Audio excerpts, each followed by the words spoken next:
Ik ben Marco, ik ben 33 hier.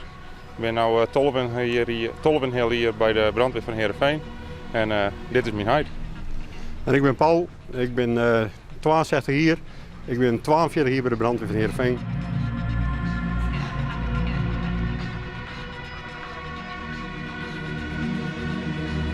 Mijn naam is Remco, ik ben 30 jaar oud en ik zit ongeveer 10 jaar hier bij de brandweer en dit is mijn huid. En ik ben Jan Hoekstra. Ik ben sterk aan haast 27 hier bij de brandweer en ik ben 62 hier.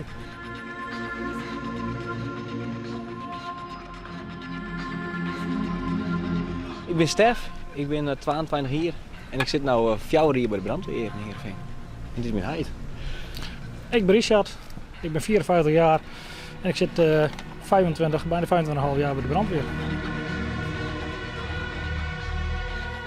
Ja, ik denk wel dat dat uniek is, want ik zou net weten waar dat nog meer speelt, waar ze volle heiden en zongens maar bij elkaar bij de brandweer zitten. We hebben hier 4 heiden en zwan gewoon.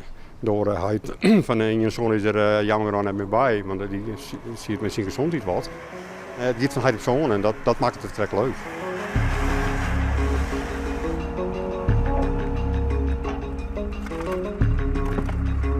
Via mijn oud-werkgever, dat weer de commandant van de brandweer. Zat we aan de binnenkant bij komen. Want je bent vrijwilliger, hè? Ja. Nou, eigenlijk is het met mij een beetje gekomen dat we samen met de buurman eigenlijk zeiden van want we wonen al naast elkaar en dat is ook een familie van mij. Dat we zeiden zullen we bij de brandweer gaan. Dat is Jan. Jan. Ja. Jan was de buurman. Ja, Jan is de buurman, mijn oom. Oh. Ja. Hey. Ja. We gingen vroeger een omke, die Hannes Hoekstra, die weer glazenwasker en die weer bij de oude brandweer van Heerenveen. En die kwam geregeld bij op koffie en thee. En mijn huid zit bij de BB, de bedrijfsbrandweer. En Zuid-Maanden heb ik dus mijn buurman en het werkbed verzitten.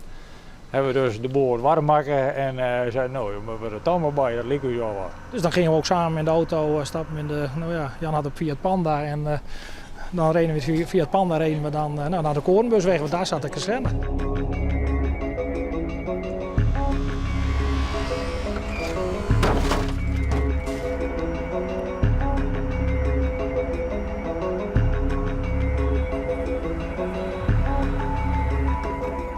We zitten vroeger met de scanner thuis op een vensterbank en toen dan ging de pieper aan en dan zetten we de scanner om.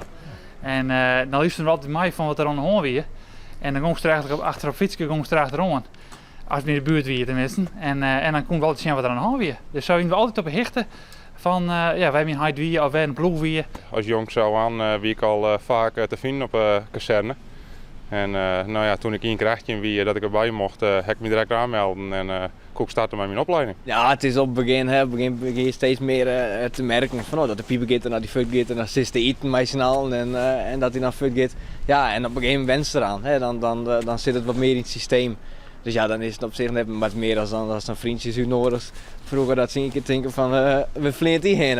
Ja, dat wil ik. Daar wil ik heen. Dat is gewoon leuk, omdat de adrenaline dan speelt het een beetje terug heen. Van wat is er aan de hand en ik word sjen en ik wil het beleven. De eerste week dat is dan een pieper naast bed en dat is echt wies van ik moet eruit dat hij gaat.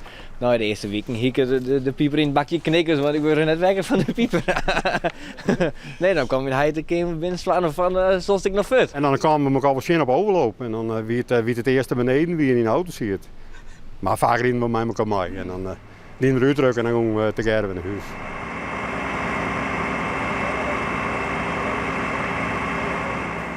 Wat kan Stef heel goed. En bij de brandweer? Ja. Nou, Stef, je kunt alle kanten op ermee. Stef is technisch goed onderlegd. Met technische hulpverlening, met brand. En dat heeft gewoon een groot voordeel bij de inzetten van de brandweer. Nou, misschien al wel meer dan ik ken. Ja? Ja, maar zo de opleidingen binnen oors worden. Het is van vroeger uit ging het altijd heel oors. Het weer wat makkelijker al. Nou ja, hij is theoretisch is er wat meer onderlegd. Hè? Hij zit bij de brandweer in Amsterdam en daar doet er hele andere dingen dan dat er hier doet. Maar goed, hij is theoretisch wat meer onderlegd en dat inspireert me wel. Nou is die huid de baas. Hoe gaat dat? Ja, wel goed. Nou, het is hoe dat ik mijn baas. Ik werk bij mijn heid. Nee. Ja, we werken together. En dus ja, wat dat gaat, zit er weinig verschil in. Maar goed, ik zit net bij mijn heid in de ploeg, dus ik heb weer oren bazen of leidinggevenden in mijn eigen blusploeg. Nou, het is net heel erg vol. Want wij zitten beide in een andere ploeg. We hebben 3 ploegen. Ik zit zelf in groep 1, zij zit in groep 2. Nou ja, met sommige incidenties komen nog wel eens als TS-hoofdwerker met chauffeurs nog wel eens bij elkaar. Maar dat is eigenlijk sporadisch dat dat voorkomt.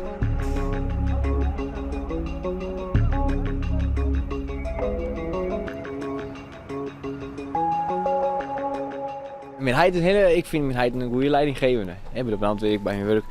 Maar gewoon het oerzicht houden, dat ben wel zijn kwaliteit. Ja, ik heb dus heid altijd ervaren als een goede brandweerchauffeur.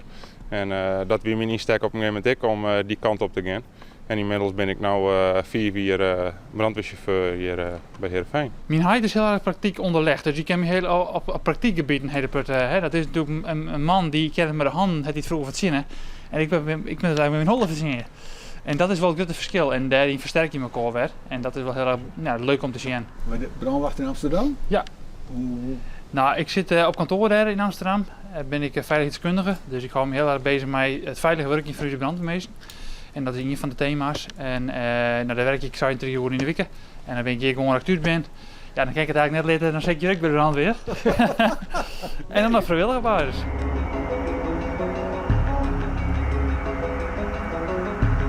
En wat vind je hier thuis van? Hartstikke prachtig. Ja? Alleen ze worden wel vaak wekken door die piepen. Hoe zit die vrouw die bent er net altijd mee in natuurlijk. Ja, over 4 minuten kan ik je een keer mee gaan natuurlijk. Want zo werkt het al, hè? Ja. En je moet er wel weer uit. Maar waar en wie. Dus, maar het is eigenlijk nooit een probleem geweest, nee. Ze bieden dat we daar voor een goed doel uitgaan en het is je hobby. Ik ben na je rondtacht, je slaat ook voor een keer de nacht even over. Ja. En dan valt om 4 uur de regen wordt even dicht. En we laten de kranten komen, je komt wel heen, dan valt die regen wordt even dicht. We zijn hier een grote groep, een leuke familie met elkaar, maar. En we gaan voor elkaar tot vuur.